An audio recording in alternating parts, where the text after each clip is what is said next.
বন্ধুরা, ছোটোবেলা বাচ্চারা কীরকম কথা বলে দেখো দেখো, একটু ভয় ডর নেই। দেখো দেখো, একদম ভয় ডর নেই যে চেয়ারে উঠেছে পড়ে যাব, কোনো ভয় ডর নেই।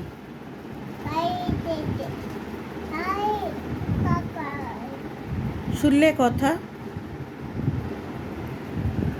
দেখো ছোটোবেলা বাচ্চাদের জীবনে কত সুন্দর মুহূর্ত। দেখো, শুভ রবিবার, শুভ সকাল সবাইকে জানাই ছোট্ট বাচ্চাকে দেখিয়ে গুড মর্নিং। পাকু, বন্ধুদের একটু গুড মর্নিং বলো। এই যে পাকু, বলো গুড মর্নিং। টাটা করে দাও তো, একটু টাটা করে দাও তো বন্ধুদের। এই যে পাপা, পাপা দেখো বন্ধুরা উঠে তো গেছে, নামতে পারছে না। দেখো